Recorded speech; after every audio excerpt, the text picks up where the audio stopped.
É isso, Reinaldo. Independentemente de como o bolsonarismo esteja usando aí a imagem do Jair Bolsonaro, o certo é que o Ministério das Relações Exteriores revogou a concessão do visto do Darren Bitter, aquele assessor do presidente Donald Trump, para temas relacionados aqui ao Brasil. No entendimento do governo, ele mentiu ao pedir o visto, segundo fontes ligadas à diplomacia ouvidas pela Globo News. Mentiu. Aliás, ô Rafinha, palmas para nós. Nós somos os primeiros a tratar desse assunto pelo seu viés correto. Interferência dos Estados Unidos no Brasil, na eleição brasileira. Eu ainda perguntei aqui, né? Nós tratamos do assunto, que o Darren Bitter disse que está muito interessado em saber como funcionam as eleições no Brasil. Aí eu disse, olha que coisa bonita, ele está interessado em saber como... Aqui é um eleitor, um voto. E aqui quem ganha, leva. E aquele que perde não pode planejar golpe de Estado. E se planejar, é preso. Não foi isso que aconteceu? No país dele, primeiro, um homem não é um voto, porque tem lá o sistema de colégio. Não, e por favor, já disse, não venham tentar me apresentar os textos dos federalistas que eu conheço todos, de cor e salteado. Eu sei, inclusive, o que o Madison dizia sobre ter assembleia para filtrar as paixões, etc. Só que acabou resultando num sistema em que se pode perder a eleição e se tornar presidente da República. Evidentemente, não é um bom sistema. Tem americanos que estudaram isso, inclusive. E aqui, muito especialmente, que é como salvar a democracia americana. Então, não. Não é um bom sistema. 2, eles não têm justiça eleitoral, nós temos, é um bom sistema. O nosso deles, não. Nós temos votação eletrônica, é um bom sistema, o nosso sistema deles, não. A nossa eleição, de fato, é auditável. Lá, a de alguns estados, nem com reza braba. Houvesse reza braba lá nos Estados Unidos. Eu quero aprender. Não quer aprender, quer vir fazer proselitismo. Mentiu sobre as razões por que veio aqui. O Alexandre havia autorizado, eu mesmo lembrei que o Lula tinha recebido na cadeia, ele recebeu Alberto Fernandes, Cuauhtémoc Cárdenas, recebeu um ator, né, o Danny Glover, o José Mujica, mas nenhum deles podia interferir nas eleições do Brasil. O Trump pode. E a gente pode lembrar, não vamos lembrar ainda outras situações aqui. Então fez muito bem. Fez muito bem. O Lula está para se encontrar com o Trump e isso vai elevar um pouco a temperatura, pode dar tudo errado. Bom, isso pode ter, inclusive, implicações eleitorais. Nós estamos dentro de uma coisa ampla. Vamos falar disso. Vamos continuar com o nosso amigo Darren Bitter, né? Que ele falou que queria falar com o Rafael também. Disse, Rafael tem muito a me contar sobre o que funciona nesse negócio aí. Né? E o Rafael já se dispôs que ele sabe que eu moro perto aqui do Itamaraty, entendeu? Ele sabe que eu moro aqui perto, eu tenho meus contatos, estou no programa do Reinaldo Azevedo, aí eu consigo aqui umas entradas para ele. De correr, a hora de correr, tá ali correndo com o ministro. Mas não vai acontecer não, tá, Reinaldo? Porque o ministro Alexandre de Moraes já tinha decidido ontem negar o pedido do Darren para poder visitar o Jair Bolsonaro na Papudinha. Na terça, você como falou, né, o Moraes tinha liberado esse encontro, só que aí ele pediu informações para o Itamaraty sobre como seria essa agenda diplomática do assessor de Trump. Aí o ministro foi alertado de que esse encontro poderia configurar indevida ingerência nos assuntos internos do Estado brasileiro. E aqui eu deixo um comentário. Alexandre de Moraes está assistindo o seu programa, porque foi exatamente o que você tinha dito. Tá. Olha, eu espero que esteja, né? Não tinha mesmo, né? Até porque ele recebeu do Itamaraty. Cumpre observar por oportuno que a visita de um funcionário de Estado estrangeiro a um ex-presidente da República em ano eleitoral pode configurar indevida ingerência. E pode, né? E o próprio Alexandre, depois, na decisão revista, disse as razões do visto precisam ser pensadas. Porque ele alegou uma agenda com o Itamaraty que nunca existiu. Ele não tinha pedido. Aliás, a informação aqui da apuração da produção ontem da coisa, eu falo porque, enfim, mandaram mensagens informais para o Itamaraty. E aí, hein? A representação americana aqui. Será que rola um papinho aí? Mas papinho sobre o quê? A primeira notícia que a gente deu aqui anteontem dizia que ele tinha uma vasta agenda com o TSE. Nós perguntamos aqui, mas que agenda? Com quem do TSE? Que ele... Que? Com quem? Tem os ministros do TSE. Foi com a Carmen Lúcia? Foi com o André Mendonça? Foi com quem? Com quem ele se encontrou? Com quem ele iria se encontrar? Para discutir o quê? E, claro, isso se dá num ambiente em que começou a circular o troço de que o Alexandre pode ser sancionado de novo pela lei Magnitsky. Né? Alguém pode dizer, e talvez o Alexandre saiba que já foi? Não, que eu saiba ainda não foi. E não sei se vai ser. E se fosse de novo, seria por qual razão?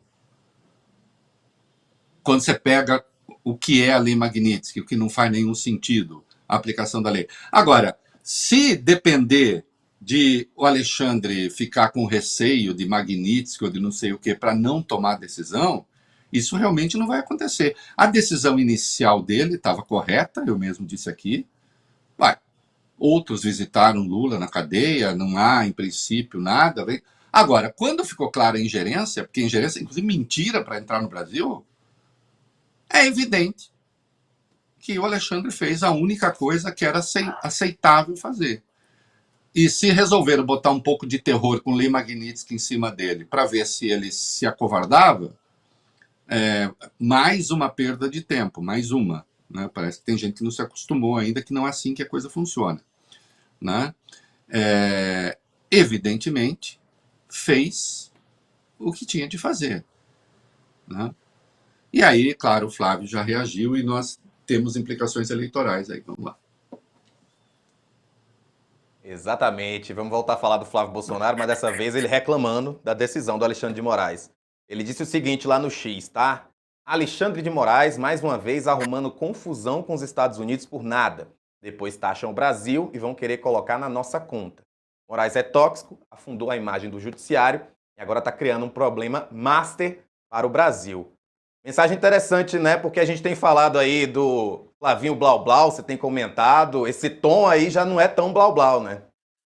Esse tom não é tão Blau Blau, mas também assinar lá a CPI, ele assinou e depois não quis. Né? Claro, vai manter essa conversa. Veja só. Aí nós vamos... Tem uma palavra que a extrema-direita malversou, que é narrativa. Né? Isso vem, inclusive, de correntes da historiografia. Só que eles transformaram narrativa... veja só, é claro que a história tem as narrativas dos vitoriosos. Sim. Claro que a história tem a narrativa daqueles que lutaram, né? Daqueles que estão fora, estão à margem do sistema, né? Que sempre são maltratados pela história. Né? Tem um livro maravilhoso do Hobsbawm, Rebeldes Primitivos, que merece ser lido. Então, isso... Agora, a direita transformou narrativa em sinônimo de a nossa mentira. A narrativa é a nossa mentira e a narrativa deles é a mentira deles.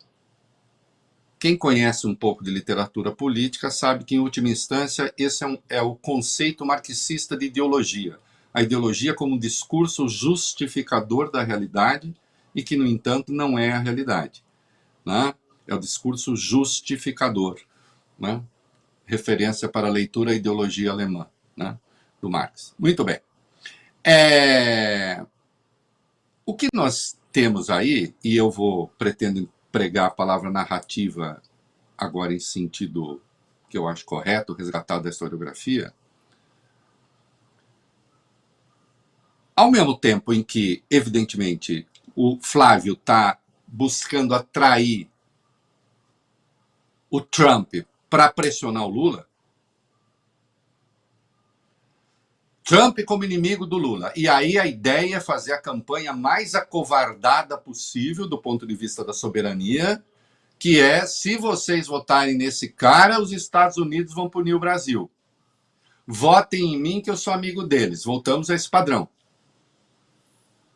Claro, isso tudo vai depender de como o Lula vai se entender com o Trump. Parece que já teve mais química. A química no momento pode também prejudicar. Agora, a realidade é complexa, né? Existe aquela tal dialética, né? Os eventos também geram reações que muitas vezes ou neutralizam os eventos ou tensionam com eles para uma síntese, para um salto. Isso dá ao Lula também a chance de resgatar o discurso da soberania que tinha sido, já estava um pouco passado. Lembre-se que a avaliação do Lula melhora coincidindo com a defesa da soberania e, claro, com a evidência de que os Estados Unidos tinham recuado em relação às tarifas. Se recuaram lá em razão da economia deles, se recuaram em razão das negociações nossas, eu diria, foi o conjunto da obra. Foi tudo. Tudo junto. Tudo funcionou. O fato é, as tarifas foram retiradas, quase todas. Hoje elas incidem, as maiores, no máximo sobre 20% da pauta, do valor de exportação, nem da pauta, do valor de exportação, 20%. Como o Brasil ganhou novos mercados, ou seja, o conjunto acabou sendo positivo porque ganhou novos mercados e aumentou a balança, aumentou o superávit. Muito bom. Isso dá ao Lula agora a chance de falar de novo em nome da soberania. Então, volta a pauta da soberania, ela é reaquecida com essa história. Reaquecida. E o Lula, num evento no Rio, ao lado do Eduardo Paes, ele aproveitou para deixar isso claro, né? Vamos lá. E é importante lembrar, viu, Eduardo, que aquele cara americano que disse que vinha para cá para visitar o Jair Bolsonaro, ele foi proibido de visitar e eu o proibi de vir ao Brasil enquanto não liberar os vistos do meu ministro da Saúde, que está bloqueado. Não. Sabe que bloquearam o visto do Padilha, o visto da mulher dele e o visto da filha dele de 10 anos. Então, Padilha, esteja certo que você está sendo protegido. O que o Lula está dizendo aí, olha, é uma forma de reciprocidade, né? Nós não sabemos porque os vistos do Padilha, por exemplo, né, da Padilha e família, foram suspensos, assim como de 8 ministros do Supremo. Só ficaram fora o André Mendonça, o Nunes Marques e o Luiz Fux, que gerou até uma charge maravilhosa do Spaca, que são os 3 como o Mickey, né? Só eles podem entrar lá, os outros não, né? E isso ainda não mudou. Caiu a Magnitsky com o Alexandre, mas isso continua, né? E ele está dizendo, bom, eu nem sei porque esse cara estava aqui. Não, ele sabe. Todos nós sabemos porque esse cara estava aqui. E insisto, tem a chance agora do discurso da soberania. De novo, esquentou essa pauta. Até porque o Flávio, aí sim, o Eduardo, precisa dar a dimensão assim de um líder global. Líder global, um dos líderes globais é a extrema-direita. Quem nos acompanha aqui nessas 2 semanas, né, sabe que a gente aqui tem dito, eu tenho dito aqui que o bolsonarismo é a nossa primeira extrema-direita global. É a nossa primeira extrema-direita realmente de inflexão internacional. Para o mal, hein? Isso aqui não é um elogio, não. Porque a extrema-direita brasileira, embora o golpe de Estado tenha sido dado em conexão íntima com os Estados Unidos, para maiores referências, 1964, a conquista do Estado, do René Armand Dreyfus, um livrão assim, mas não precisa ler tudo uma vez, você vai achando coisas ali com documentos. Sim, o golpe de 64 foi um golpe articulado fora do Brasil também, sem dúvida. Mas a extrema-direita brasileira não tinha essa articulação, quando muito tinha uma articulação aqui via militares na América Latina, que resultou na Operação Condor, de eliminação de adversários, um horror, como sempre, né? Mas essa coisa global não tinha. Né? Até porque essa extrema-direita ela estava ainda no contrapé do fim da Segunda Guerra, e os neonazistas e neofascistas eles estavam na toca. E depois eles saíram. E saíram hoje. E hoje a gente tem essa extrema-direita global. Né? E o Flávio vai para esse evento. Vamos lá. Pois é, a gente tem falado essa semana várias vezes sobre essa influência que Donald Trump quer ter nas eleições, e aí eu quero ouvir exatamente sobre esse assunto que você citou, que é o fato do Flávio Bolsonaro ir discursar na Conferência da Ação Política Conservadora, isso lá nos Estados Unidos.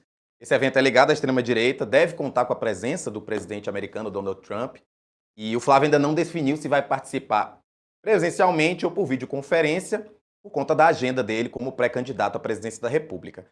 Essa conferência vai ser realizada no Texas entre 25 e 28 de março, ou seja, daqui a alguns dias. Vamos ver, né? Vai depender muito assim da situação eleitoral, do climão. Insisto, a soberania voltou à pauta.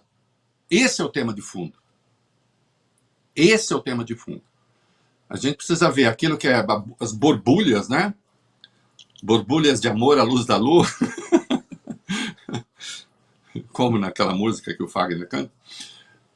Que, aliás, é uma versão do glorioso Ferreira Goulart, né? A coisa mais lindamente cafona que o Ferreira Goulart traduziu, na verdade. Né? E aquilo que está no fundo, né? É a volta do discurso de soberania. Essa turma é barra pesada. Essa turma é barra pesada. Essa turma é a turma do Steve Bannon. Né? Em 2025, por exemplo, o Eduardo Bolsonaro participou já do CEPAC. Né? Onde está o Steve Bannon, ele está junto. Em 19 de janeiro, houve um almoço nos Estados Unidos, né? E o Bannon discursou sobre o movimento global da extrema-direita. E nós estamos aqui para lembrar, para trazer memória para vocês. E estavam presentes os representantes da AfD, Alternativa para a Alemanha, que é um partido coalhado de neonazistas. Inclusive que vive sob investigação dos órgãos federais alemães, porque o nazismo na Alemanha é proibido. Mas eles estão infiltrados, por exemplo, na Alternativa para a Alemanha. Uma das chefonas desse partido se chama Beatrix von Storcken. Procurem este nome, Beatrix von Storcken. Já esteve aqui com Bolsonaro, já esteve aqui com Flávio, marido dela também. Marido dela, inclusive, foi ligado à extrema-direita pinochetista no Chile. Essa senhora esteve aqui. Ela é neta do mais longevo ministro do Trump, do Hitler, que foi ministro das Finanças. Pra você ter uma ideia, o nazismo já tinha caído, ele tentou ser o chefão de um enclavezinho, com o nazismo já derrotado. Tão convicto era. Por que eu estou falando isso? Porque o Eduardo, neste dia, estava ao lado, 19 de janeiro, aliás, dia do aniversário de mamãe, olha só, mamãe não merecia, estava ao lado do Eduardo. A Alternativa para a Alemanha estava presente, e vocês podem ver agora, pode botar aí no ar, um vídeo, ele está sem som, mas é o senhor Steve Bannon fazendo uma saudação nazista ao Eduardo lá do lado, fazendo uma saudação nazista para o Alternativa para a Alemanha. O famoso Heil Hitler. E depois, aí Eduardo põe o boné do MAGA, etc.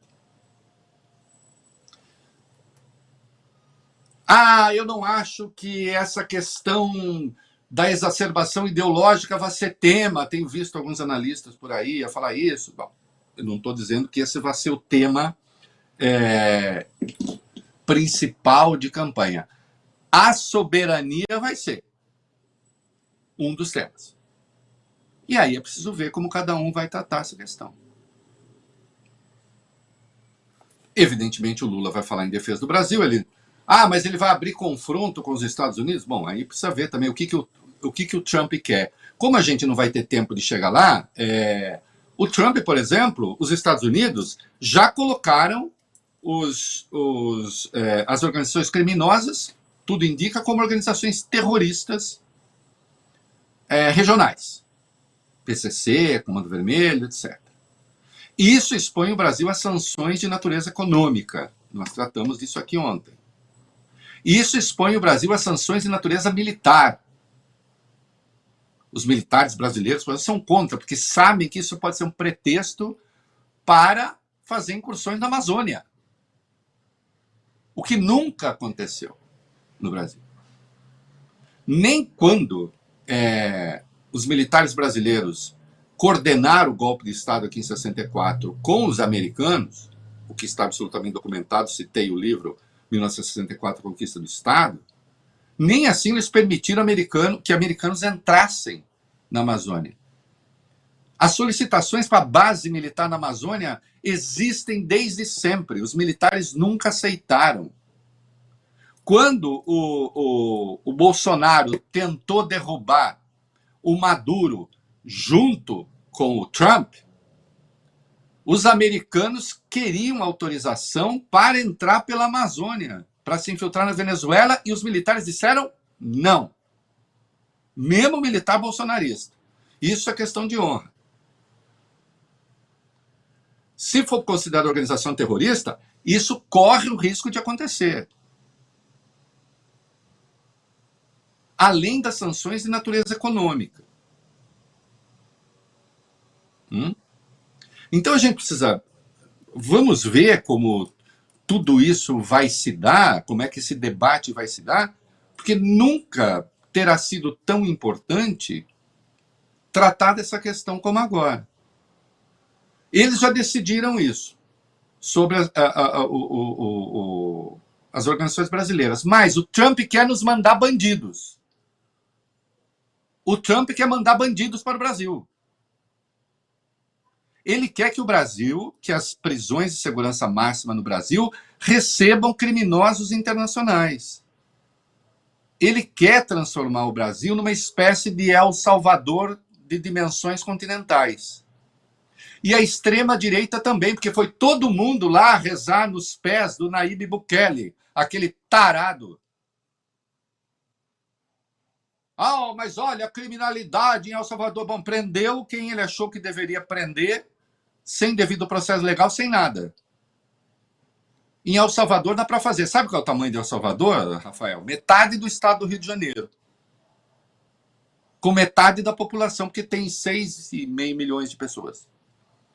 Querem fazer isso aqui no Brasil. Esse vai ser um tema importante. Portanto, nós estamos aí diante de um cenário que também é um cenário eleitoral fundamental.